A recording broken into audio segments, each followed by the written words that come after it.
दोस्तों इमेजिन कीजिए कि आप अपने ऑफिस में बैठकर शांतिपूर्ण तरीके से सारा काम कर रहे हैं और अचानक से आपके ऑफिस के बाहर बहुत सारे लोगों का ग्रुप आकर ज़ोर ज़ोर से चिल्लाने लग जाता है, तोड़फोड़ करके अंदर घुस जाता है, अंदर आकर तोड़फोड़ करता है, सब कुछ बर्बाद कर देता है। तो आप क्या सोचेंगे? आई एम श्योर आप में से ज़्यादातर लोग यही कहेंगे कि इस तरह का तो पागलपन कोई बेवकूफ़ी करेगा या कोई सरफिराई करेगा।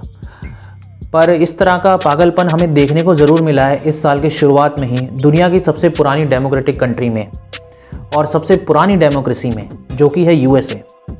6 जनवरी 2021 को यूएसए में पार्लियामेंट में, जिसे वहाँ पर कांग्रेस कहा जाता है, जितने भी इलेक्टेड मेंबर्स थे जो हाल ही में यूएसए में हुए इलेक्शंस में जीते थे, अपने नए प्रेसिडेंट जो बाइडेन की जीत को वैलिडेट कर रहे थे। मतलब ऑफिशियली उनकी जो जीत की काउंटिंग सारी कंप्लीट होने के बाद उनको ऑफिशियली मतलब वैसे तो प्रेसिडेंट हैं ही हैं, वो हमें सबको क्लियर हो चुका है, पर उनकी प्रेसिडेंशियलशिप जो थी वो ऑफिशियली अनाउंस होनी थी। हुआ कुछ इस तरह का कि 6 जनवरी 2021 को जब सभी मेंबर्स अपने नए प्रेसिडेंट के लिए वोट कर रहे थे, पार्लियामेंट पे यानी यूएस के कांग्रेस पर एक हमला हुआ। जो हमला किया था यूएस के कई सिविलियंस ने, जिन्हें कहा जाता है ये सब लोग जो हैं डोनाल्ड सपोर्टर थे, डोनाल्ड ट्रंप के सपोर्टर्स थे। ये अटैक इतना ज़्यादा वायलेंट हुआ कि इसको कंट्रोल करने में बहुत ज़्यादा टाइम लग गया, सारा पार्लियामेंट खाली कराना पड़ा।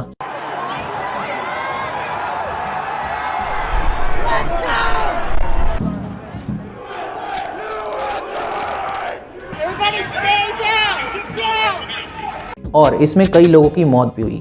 तो आज की वीडियो में हम यही जानेंगे कि क्या रीज़न था ये जो अटैक हुआ, इसमें कितने लोगों की जान गई, इसमें क्या क्या नुकसान हुआ है, इसको कंट्रोल कब तक किया गया और इसके पीछे डोनाल्ड ट्रंप को क्यों जिम्मेदार ठहराया जा रहा है। पर वीडियो शुरू करने से पहले जो मेरे सपोर्टर्स हैं, जो हमारे चैनल को सपोर्ट कर रहे हैं, इसको सब्सक्राइब किया है, मेरे पुराने सब्सक्राइबर, उन सबको तहे दिल से बहुत बहुत शुक्रिया। यूं ही सपोर्ट करते रहिएगा और जो चैनल पे नए आए हैं प्लीज़ चैनल को सब्सक्राइब कीजिए, बेल आइकन दबाइए ताकि आपको मेरी आने वाली नई वीडियो मिलती रहे। यूं ही चैनल को सपोर्ट कीजिए। 6 जनवरी 2021 को हुआ कुछ इस तरह कि वोटिंग चल रही थी नए प्रेसिडेंट के लिए और उसी दिन वाइट हाउस में डोनाल्ड ट्रंप अपने जो सपोर्टर्स हैं उन सबको स्पीच दे रहे थे। और हम सब जानते हैं कि जब से वोटिंग कंप्लीट हुई थी, मतलब वोटिंग जो पहले होकर हटी है, हम सब जानते थे कि उसके रिज़ल्ट ऑफिशियली अभी अनाउंस इतने तो अभी हाल ही में हुए हैं कि हमें सबको क्लियर हो गया कि नए जो प्रेसिडेंट हैं वो जो बाइडेन होंगे डेमोक्रेटिक पार्टी के। तब से डोनाल्ड ट्रंप इतने बौखलाए हुए थे कि वो कंटिन्यूसली सोशल मीडिया पे कभी कोई बयानबाजी कर रहे थे। उन्होंने इलेक्शंस को उन्होंने फॉल्स बताया, उन्होंने ये तक कहा कि उनके साथ धोखा हुआ है, कुछ चीटिंग हुई है, इसको लेके उन्होंने कोर्ट तक गए, पर उनके सारे हथकंडे किसी काम के ना रहे। कंटिन्यूसली सोशल मीडिया पर डोनाल्ड ट्रंप इस बात को लेकर चिल्लाते रहे, अपनी हार वो मानने को तैयार नहीं थे। ये चीज़ दिखाती है कि किस तरह से एक नेशनल लीडर अपनी ज़िद को सबसे ऊपर रखता है बजाय देश की।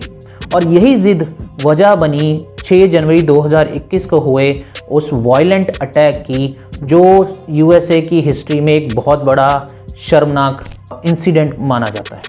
कई सारे रिपब्लिक जो लीडर्स थे डोनाल्ड ट्रंप की पार्टी के भी, उन्होंने भी डोनाल्ड ट्रंप को बहुत ज़्यादा अक्यूज़ किया। उन्होंने बताया कि इसके पीछे डोनाल्ड ट्रंप ही है और कोई हो नहीं सकता। हुआ ये था कि 6 जनवरी 2021 को डोनाल्ड ट्रंप वाइट हाउस के बाहर अपने सपोर्टर्स को स्पीच दे रहे थे, संबोधित कर रहे थे। उस दिन भी उन्होंने यूजुअली वही सब किया जो वो शुरू से करते आ रहे थे, फॉल्स स्टेटमेंट देनी, भड़काऊ भाषण देने, जिस वजह से उस दिन उनके सपोर्टर्स कुछ ज़्यादा ही प्रोवोक हो गए। क्योंकि वो दिन वो था जिस दिन जो बाइडेन की ऑफिशियल वैलिडेट होनी थी प्रेसिडेंशियलशिप, और ट्रंप को ये लास्ट मौका था कि शायद कुछ ना कुछ हो जाए, क्योंकि ट्रंप ने सारे हथकंडे अपना के देख लिए थे। तो उस दिन उन्होंने कुछ इस तरह का भाषण दिया कि इनके जो सपोर्टर्स थे उन्होंने बिना कुछ सोचे समझे एकदम से पार्लियामेंट पे यानी कांग्रेस पे अटैक कर दिया। पहले तो शांतिपूर्वक तरीके से सारे बाहर खड़े थे, पर धीरे धीरे करते करते कब ये वायलेंट हो गया पता ही नहीं लगा। इसमें कई सारे ऑफिसर्स थे जिन्होंने उनको रोकने की कोशिश की। रोकने के लिए बैरिकेड्स लगाए गए, स्मोक बम छोड़े गए, इवन पेपर स्प्रे तक चलाए गए। पर जितने भी सपोर्टर्स थे ट्रंप के, जितने भी अटैकर्स थे, वो सब के सब कैसे तैसे करके कांग्रेस के अंदर घुस गए और वहाँ पर घुसकर उन्होंने बहुत ज़्यादा तोड़फोड़ की।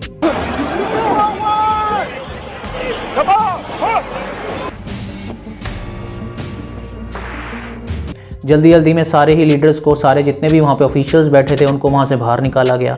पुलिस ने रोकने की तो बहुत कोशिश की, बैरिकेडिंग तक लगाए, पर इसका कोई असर नहीं हुआ। ये अटैक इतना वायलेंट था कि इसको कंट्रोल करते करते पूरा दिन लग गया। इसमें 4 सिविलियंस की मौत हुई, 1 ऑफिसर मारे गए। 4 सिविलियंस में एक औरत थी जिसको पुलिस ने ही शूट कर मारा, क्योंकि कुछ ज़्यादा ही वायलेंट हो गया था। 3 लोग जो मरे थे उनका कोई पता नहीं कि किस तरीके से मरे, इस चीज़ का कुछ नहीं पता लगा, क्योंकि एक पुलिस ऑफिसर मारे गए, इसमें कई सारे लोग घायल हुए।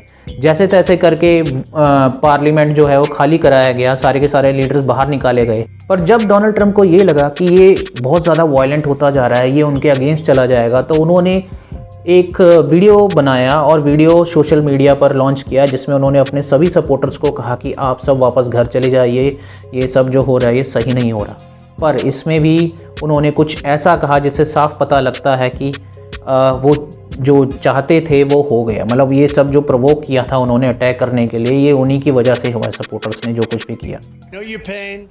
I know you're hurt. We had an election that was stolen from us. It was a landslide election, and everyone knows it, especially the other side. But you have to go home now. We have to have peace. This was a fraudulent election, but we can't play into the hands of these people. We have to have peace. Donald Trump के इस तरह के भाषणों की वजह से ही जो लोगों को प्रोवोक करते हैं, सबसे पहले फेसबुक ने और उसके बाद ट्विटर ने उनका अकाउंट कुछ टाइम के लिए बंद कर दिया और ये तक कहा कि अगर ट्रंप इस तरह से ही मैसेजिंग करते रहे, इस तरह से भड़काऊ भाषण करते रहे, लोगों को प्रोवोक करते रहे, तो उनका अकाउंट पूरी तरह से सस्पेंड हो जाएगा। तो देखा जाए तो देश के प्रेसिडेंट के लिए ये बहुत ज़्यादा शर्मनाक बात है। और तो और अब हाल ही में यूट्यूब ने भी डोनाल्ड ट्रंप के अकाउंट को बंद कर दिया है। तो दोस्तों ये चीज़ दिखाती है कि डोनाल्ड ट्रंप पूरी दुनिया के सामने अपनी जितनी इमेज तो चलो उन्होंने कुछ खास बनाई नहीं है इन 5 सालों में, पर जो भी थोड़ी बहुत थी वो उन्होंने गंवा दी इस इंसिडेंट के बाद। क्योंकि यूएसए की इमेज को इस इंसिडेंट के बाद बहुत बड़ा धक्का ज़रूर लगा है।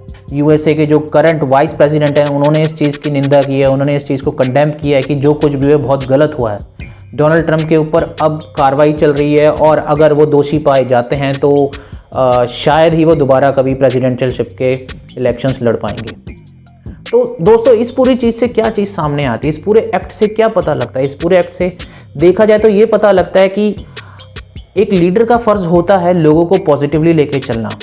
एक लीडर चाहे तो पूरे देश में शांति व्यवस्था बना सकता है, पूरे देश को यूनाइट कर सकता है, और एक लीडर ही चाहे तो पूरे देश को आसानी से तोड़ सकता है, पूरे देश में इस तरह की वायलेंट एक्टिविटी क्रिएट कर सकता है, जो कि डोनाल्ड ट्रंप ने किया।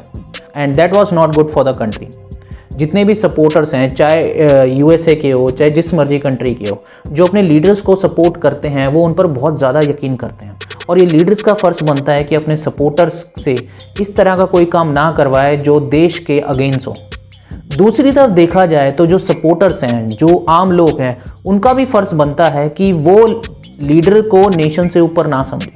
देश सबसे ऊपर है, उसके बाद बाकी सब लोग हैं। डजंट मैटर वो एक पॉलिटिकल लीडर है, एक कोई फिल्म एक्टर है, या कोई सेलिब्रिटी है, या कोई आम इंसान है, या कोई बड़ा ऑफिसर है, सबसे पहले देश आता है। अगर लोग इस चीज़ को समझते तो शायद इस तरह का इंसिडेंट नहीं होता। ये चीज़ ये साबित करती है दोस्तों कि अगर दुनिया की सबसे पुरानी डेमोक्रेसी में ये हो सकता है तो बाकी सारे देशों में भी ये सब पॉसिबल हो सकता है।